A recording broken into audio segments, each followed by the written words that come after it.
어떻게 죽은 사람이 살아나요? 말도 안 되는 거 아니에요? 일단은 무덤이 비었다. 그리고 또 목격자들이 있었다. 무덤이 비었다는 거는 복음서의 주장이잖아요. 그 복음서는 AD 한 80년 정도, 예수 사후 이미 50년이나 지난 뒤의 이야기이고, 그럼 너무 긴 시간 아니에요? 근데 우리가 삼국사기를 봐도 삼국사기 편찬된 게 700년 거의 후, 그리고 다른 것까지 다 합치면 거의 1200, 1300년 후에 쓰여졌대요. 근데 그것을 두고서 우리가 이건 역사적으로 오류가 아닌가 라고 하지 못하는 이유는 그 편찬한 것 중에서 바로 그거를 그 사람이 편찬한 게 아니고 그 앞에 있던 후대의 기록들을 그가 정리하고 집대성한 기록이 그 역사적 사료이기 때문에 우리가 뭐라고 안 하고 오히려 그걸 인정하는 것이기 때문에 그 복음서의 기록도 마찬가지로 그때 AD 80년 후에 바로 따닥 적힌 게 아니고 그 앞에 있던 그 문서들을 집대성하고 그리고 또 신학적으로 적은 것이 그거기 때문에. 물론 이제 바울 같은 경우에도 되게 이른 시기에 빈무덤에 대해서 얘기를 하고 그게 전달받은 거라고 주장을 하니까 바울이 회심한 지 한 15년 지나서 그걸 썼으니까 되게 이른 시기에 그 내용이 있었다는 주장에 대해서는 이해를 했어요. 근데 우리가 원칙적으로는 그런 기록들을 존중하는 게 좋지만 부활이라고 하는 믿을 수 없는 내용이 있기 때문에 우리가 지금 의심하는 거잖아요. 무덤이 빈 것도 이상할 수 있는 게 뭐냐면은 사실 십자가 초역을 당했으면은 무덤에 매장을 해주는 게 아니라 당대에 있는 들깨 밥으로 주는 게 맞지 않아요? 근데 그것도 법상으로 시체 달라 하면은 줄 수 있는 걸로 알고 있거든요.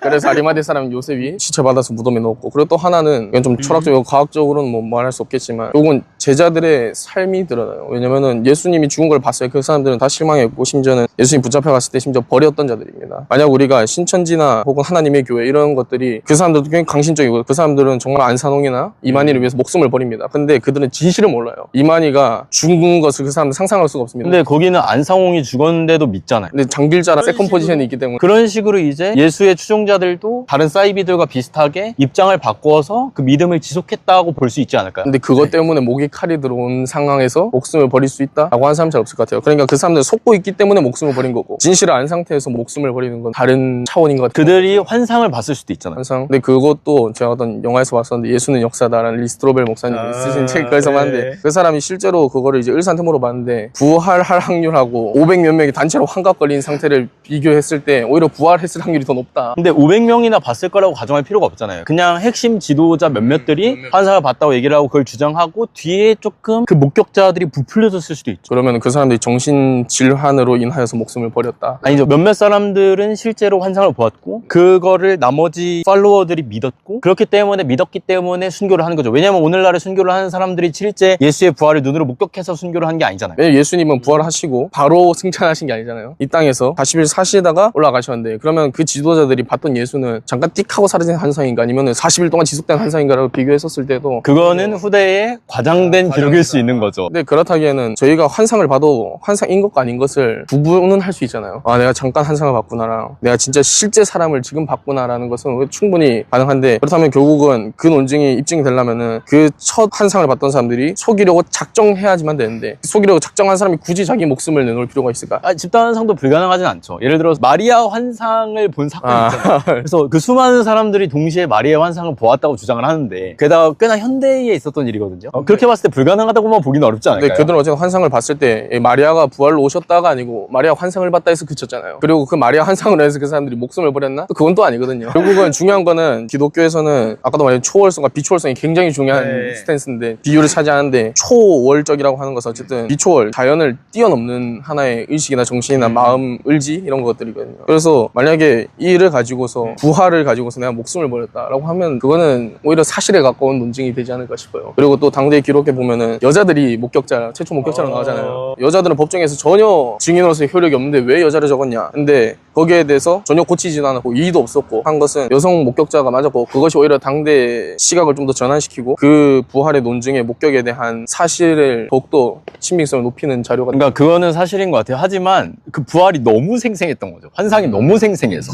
게다가 그게 외계인이 UFO를 타고 와가지고 정신 조작을 해버린 거예요. 그래서 몇몇 사람들이 정말 미친 듯이 믿어가지고 지금의 부활이 됐다. 그게 기적이라고 하는 역사적으로 절대 일어날 수 없는 가장 낮은 확률의 가설보다는 오히려 더 나은 가설이 아닐까요? 오히려 외계인이 왔다는 게 더 확률이 적은 것 같은데요. 요즘에 UFO도 많이 돌아다니고 있는데 뭐 UFO가 그때 왔으면 지금도 왔어야겠죠. 뭐 요즘에 약간 보이는 것 같은데 집단 환각을 일으킬 만한 정도의 진짜 우주선이 딱 멈춰가지고 내려오고 잡아가지고 세뇌시키는 작업이 일어나냐가 문제. 그래서 이런 거에서 에드웍이라고 개연성이 임시변통이다. 둘 다 이상하다면 차라리 개연성 있는 게 낫지 않냐. 근데 부활은 변증을 잘하네. 부활은 디펜스를 잘해요. 8번째 학생 또한 예수의 부활을 주장합니다. 성경의 기록 시기, 당대의 문화, 사이비 종교의 순교, 환상 가설의 한계 등등 다양한 부분에서 부활이라는 가설을 설득력 있게 변호합니다. 기독교를 믿어서 좋은 게 뭐냐 했을 때 좀 당당하게 얘기할 수 있는 기독교의 사랑은 본질적으로 원수를 사랑하는 것, 사랑하지 못할 자를 사랑하는 것이 기본적인 정서이기 때문에 그런 면에 있어서 기독교인들이 사실 대중적으로 그렇게 살아가지 못하지만 그렇게 살아가는 사람들이 있다면은 하나의 엄청난 파장이 있는 사랑이지 않을까 싶어요. 저는 항상 손양호 목사님 떠오르거든요. 자기 아들을 죽인 사람 양아들로 맞이했던 거. 그것을 보고서도 만약 손양호 목사님이 예수 그리스도를 알지 못했다면 오히려 자기 아들 죽인 사람을 찾아가서 죽였지. 되려 그 사람 양아들로 받지 못했을 것이다. 그런 마음이 저 감동이 있습니다. 근데 오늘날 왜 기독교는 그러지 못할까요? 며칠 전에 어떤 주석에서 봤던 건데 사람들이 하나님의 은혜는 알아도 하나님을 알지 못한다. 이 비유가 돼지가 도토리를 먹어도 도토리 나무를 모른다. 마찬가지로 하나님의 은혜를 알면서 하나님을 모른다. 근데 저는 그 측면은 되게 좋은 것 같은데 하나님의 사랑을 아는 건 되게 중요한 일이긴 하지만 하나님의 위대하심을 알았을 때 그 사랑이 훨씬 더 크게 다가오거든. 아주 위대한 분이 날 위해 이 정도 해줬을 때 나도 마땅히 해야 되는 게 이만큼이 있다 하는 어떤 의무감 아니면은 내가 헌신할 수 있는 정도가 다른데 위대하신 하나님을 알아야 순양원 목사님의 사랑 정도 할 수 있지 않을까. 그래서 존재론에 대해서 조금 포에시아는 요즘 시대의 한계에는 아주 적절한 것 같습니다.